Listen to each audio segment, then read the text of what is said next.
Hyper ventilation syndrome. Normal breathing ചെയ്യുന്നത് oxygen inhale ചെയ്യുകയും carbon dioxide exhale ചെയ്യുകയും ചെയ്യുന്നത്. അതാണ് നോർമൽ ബ്രീത്തിങ് എന്ന് പറയുന്നത്.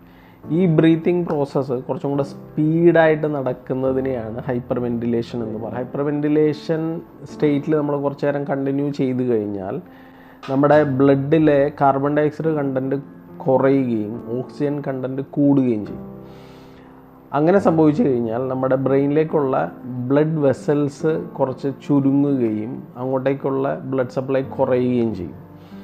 അങ്ങനെ കുറഞ്ഞു കഴിഞ്ഞാൽ നമുക്ക് സംഭവിക്കാൻ സാധ്യതയുള്ളത് തലയ്ക്ക് ഭാരക്കുറവ് ഫീൽ ചെയ്യും, തല കറങ്ങുന്ന പോലെ ഫീൽ ചെയ്യും, ബ്രീത്തിങ് കിട്ടുന്നില്ല എന്നുള്ള ഫീൽ ഉണ്ടാവും, നമ്മുടെ കൈയും കാലിലും മരവിപ്പ് ഫീൽ ചെയ്യാം, സ്കിപ്ഡ് ഹാർട്ട് ബീറ്റ് സംഭവിക്കാം. അതുപോലെ ചില ബുദ്ധിമുട്ടുകൾ ബ്രെത്ത്ലെസ്നെസ് ഫീലും അങ്ങനെയൊക്കെയുള്ള ചില സംഭവങ്ങൾ ഹൈപ്പർ വെന്റിലേഷനിൽ ഉണ്ടാവാം. Hyper ventilation usually anxiety, panic disorder ഒക്കെ ഉണ്ടാകുന്ന സമയത്താണ് നമുക്ക് ഉണ്ടാവുന്നത്. ആൻസൈറ്റി അല്ലാതെ ഹൈപ്പർ വെന്റിലേഷൻ ഉണ്ടാവാൻ സാധ്യതയുള്ളത് ബ്ലീഡിങ് ഉണ്ടാകുന്ന സമയത്ത്, ഓവറായിട്ട് ബ്ലീഡിങ് ഉണ്ടായാൽ ഹൈപ്പർ വെന്റിലേഷൻ ഉണ്ടാകും. ലങ് ഇൻഫെക്ഷൻ ഉണ്ടായാൽ ഉണ്ടാവാം. ചില ഹാർട്ട് കണ്ടീഷൻസിൽ ഹൈപ്പർ വെന്റിലേഷൻ ഉണ്ടാവാം. പ്രഗ്നൻസി ടൈമിൽ ഹൈപ്പർ വെന്റിലേഷൻ ഉണ്ടാവാം.